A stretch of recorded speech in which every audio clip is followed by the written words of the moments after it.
Bonjour à tous, bonjour Thomas. Bonjour, bonjour. Aujourd'hui, on se retrouve pour le sixième entretien yogique et on va se représenter d'abord rapidement. Je suis Valérie Dussault, je suis professeure de yoga et yoga thérapeute dans la tradition du Vini Yoga à Dunkerque. Thomas. Thomas Dubrinquier, je suis enseignant de yoga, yoga thérapeute dans la province du Luxembourg, dans le sud de la Belgique. Voilà. Alors aujourd'hui, on va continuer à parler des postures puisque c'était l'objet de notre entretien précédent et on est très très loin de l'avoir épuisé. Mais je crois d'abord, Thomas, que tu souhaitais repréciser, euh, donner des précisions par rapport au fait d'être ancré dans une tradition. Oui, je ne sais pas si je souhaitais amener des précisions. En tout cas, oui, pour répondre à ça, je pense que c'est important. On l'a vu, on a un petit peu discuté de cette histoire de la profusion de traditions, entre guillemets, de courants. Et effectivement, je pense que c'est important de pouvoir s'inscrire et s'asseoir pleinement sur une tradition forte. Et je ne dis pas une tradition, l'importance d'une tradition pour être conservateur, j'ai envie de dire ça, comme si les choses ne pouvaient pas évoluer, que du contraire, puisque bien sûr, nous aurons sûrement le temps d'en discuter de cette approche de Krishnamacharya qui est justement très contemporaine, tout en s'asseyant sur une tradition extrêmement forte. Et la tradition, selon moi, c'est quoi notamment son importance? C'est que, tout comme lorsqu'on chemine au travers du yoga, qu'on soit accompagné d'un enseignant ou autre, il y a une dimension importante dans ce cheminement, c'est le soutien, c'est d'être soutenu. Et bien, donc on peut être soutenu, bien entendu, lorsqu'on pratique le yoga dans un cours collectif, individuel, même à domicile, avec les contacts qu'on peut avoir avec son enseignant. Je pense que c'est un petit peu du même type, une tradition. La tradition, selon moi, elle nous soutient. Elle est là pour nous soutenir, pour nous ouvrir dans la complexité et la richesse, on l'a déjà un petit peu vu, de ce que nous propose le yoga. Mais donc, rappelez-vous, ces 8 membres, etc. Et je pense qu'il y a une telle diversité, il y a une telle manière de répondre à notre réalité d'être humain, réalité corporelle, intérieure, spirituelle, etc., etc. Je pense que c'est vraiment important d'être soutenu à ce niveau-là. Et pour moi, clairement, je dirais, être dans une tradition, et notamment la tradition Vini Yoga, est pour moi un profond soutien. Profond. Voilà. Merci Thomas. Alors, quelle place finalement ont les postures dans cette tradition du Vini Yoga?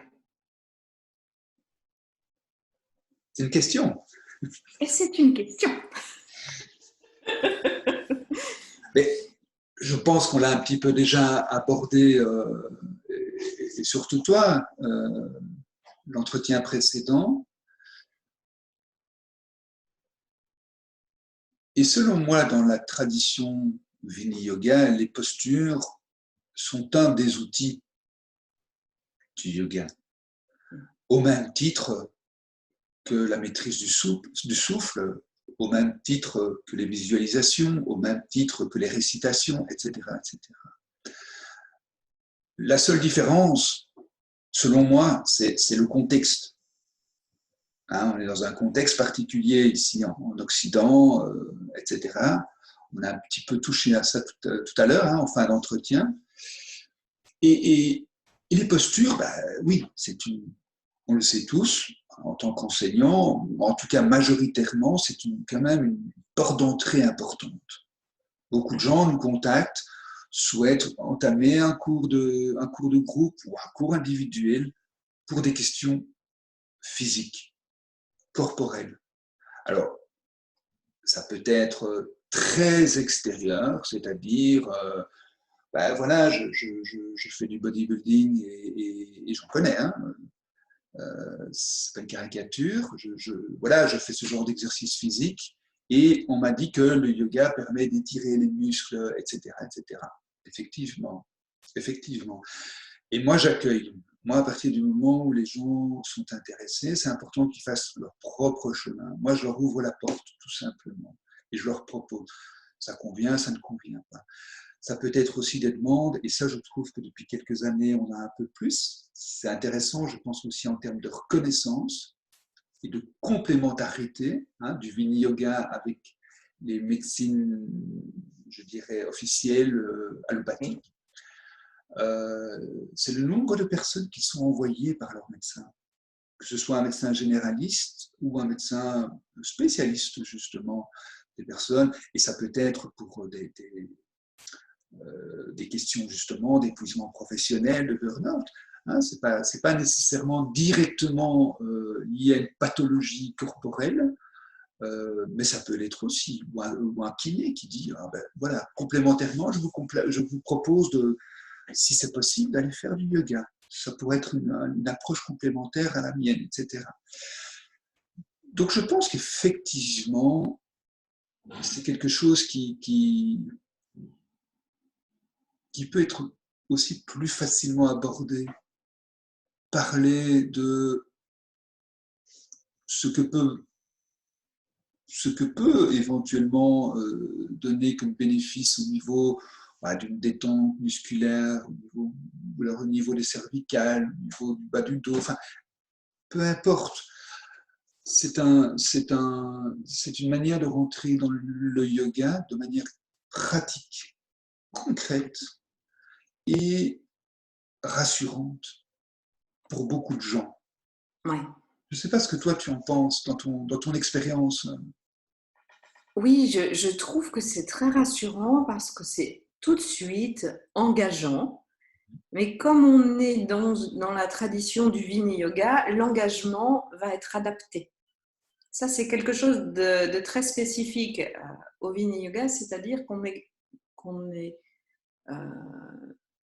capable de donner des pratiques qui vont être adaptées à la réalité de la personne au moment où elle est là, en face de nous.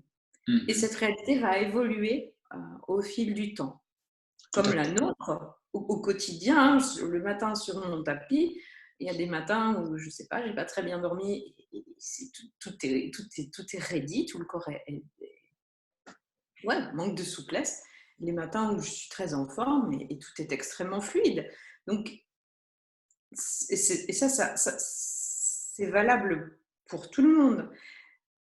En plus, on a tous, et c'est une tautologie de dire ça, évidemment, tout le monde le sait, un corps différent. Sauf que même si on le sait intellectuellement, souvent quand on débute, on se dit « Ah mais moi je ne peux pas faire la posture comme la prof » ou le prof, moi j'y arriverai jamais, je ne suis pas assez souple, ou alors ça c'est bien trop facile pour moi, etc. etc.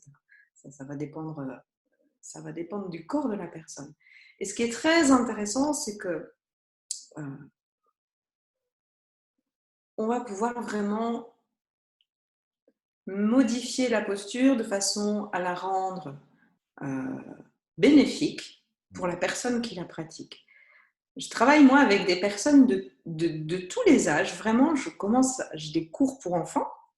En général, ils viennent à partir de 4 ans et jusqu'à la toute fin de la vie, puisque je travaille dans un EHPAD, ce qu'on appelle un EHPAD en France, une maison de retraite, un home, donc avec des personnes qui ont très peu de mobilité pour la majorité d'entre eux. Ils ont du mal à bouger les bras parce qu'ils ont des douleurs telles aux épaules, aux cervicales. Certains ne marchent plus non plus, ou alors avec beaucoup de difficultés. Donc évidemment, les postures pour les enfants, les postures pour un adulte en pleine forme de 20 ans ou pour un adulte en pleine forme de 50 ans sont déjà plus les mêmes. Alors après, quand on est à mobilité, quand on a une mobilité réduite, ça va être très différent. Et c'est ça qui est intéressant, c'est ça qui fait la très très grande richesse de notre tradition, si on se place uniquement déjà du point de vue des postures, c'est qu'on va pouvoir adapter quasiment l'ensemble des postures de façon à ce que les personnes puissent les faire avec ce qu'elles sont au moment où on les rencontre. Oui, tout à fait. Donc ça, c'est à la fois très stabilisant, puisqu'on ne va pas demander à la personne quelque chose d'impossible et la mettre en difficulté. On va lui proposer de se respecter complètement. Et dans ce cadre-là, en fait, elle va vraiment pouvoir cheminer et progresser. Enfin, moi, je vois bien les personnes avec qui je travaille, même les personnes avec une mobilité très réduite, gagnent en mobilité. Pas énormément, évidemment, puisqu'il y a quand même des réalités physiologiques et on ne va pas aller contre, bien entendu, mais n'empêche qu'elles peuvent alléger au moins leur douleur. Ça, déjà, c'est bien, quoi. Tout à fait. C'est bien. Et moi, je me souviens il y a une époque où j'accueillais un groupe de personnes handicapées. Le soir, c'est un cours de relaxation, yoga relaxation. Et il y a une des personnes, c'était le seul soir de sa semaine où elle n'avait pas besoin de somnifères pour dormir. Waouh! Ça aussi, c'est un bénéfice extraordinaire, simplement parce qu'elle arrivait à se détendre un petit peu malgré toutes les difficultés inhérentes à sa vie, au corps qu'elle avait, etc., etc. Donc, c'était... Tout à fait. Voilà. Donc, quand tu parles de médecins, de kinés qui nous envoient des personnes, c'est vrai, c'est une réalité. Mais ce qu'il faut bien se dire, c'est que c'est quand même intéressant d'être dans une pratique où on peut adapter à la réalité de la personne. Ce qui est tout à fait le cas dans notre tradition. Je ne dis pas que c'est la seule tradition qui le fasse, mais en tout cas, dans le Vini Yoga, c'est quand même une de ses grandes forces, c'est-à-dire qu'on est capable d'adapter les postures à la réalité de la personne. Et en même temps, je pense que c'est important de le dire, c'est une approche vraiment complémentaire, qui ne Oui. s'inscrit pas, qui n'est pas concurrentielle. Ben Et oui, mais je pense que c'est vraiment important. Et pourquoi je dis ça? Parce que c'est vraiment dans des cas parfois assez, des pathologies lourdes, quelles qu'elles soient, je pense qu'on ne doit pas créer de tensions supplémentaires chez la personne et qu'elle ressente qu'elle doit, entre guillemets, choisir une approche. Et je pense que la richesse de la multitude de disciplines fait justement, peut soutenir, fait partie de cet attirail qui soutient, qui peut soutenir la personne dans son évolution, même dans son évolution au sein de la maladie. Et donc je pense que la manière, le fait, et tu l'as plusieurs fois répété, ça c'est vraiment important, de cette spécificité de l'adaptation dans le Vini Yoga, on adapte à la réalité de la personne. Je pense que c'est vraiment important parce que ça permet, dans cette proposition, ça permet à la personne vraiment de naviguer et de cheminer à son rythme propre et de poser lui-même ses choix. Et ce n'est pas, voilà, au thérapeute ou peu importe, à l'enseignant, à induire des choix. Et c'est pour ça que je dis créer des tensions supplémentaires. Parce que je pense que induire ce genre de choix crée des tensions. Et malheureusement, on sait ce que ça crée des tensions. Souvent, c'est l'ouverture vers d'autres pathologies. C'est peut-être une manière pour nous de garder des clients. Enfin, je plaisante. Bon, bon, trêve de plaisanterie, Thomas, on arrive au bout de notre quart d'heure. Ce qui serait intéressant, c'est, parce que là on a un petit peu abordé déjà, parce qu'on a parlé de pathologie, etc., c'est qu'on aborde dans le prochain entretien peut-être la dimension de soins. Ouais. Voilà. Donc, plus individuel. Très bien. Bon, merci beaucoup. Si vous avez des questions à nous poser, n'hésitez pas, on est à votre disposition parce que c'est vrai qu'on parle beaucoup. Mais si vous pouvez avoir des questions auxquelles on n'a pas du tout pensé à répondre parce qu'on n'est pas dans votre tête.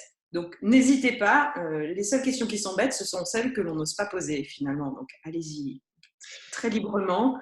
Et des questions auxquelles on ne répondra peut-être pas. Ce qu'on ne sait pas. Entre autres. Oui, bien sûr. Bien, merci Thomas, merci à tous de nous avoir écoutés aujourd'hui encore. Une belle journée, à très bientôt. Merci beaucoup.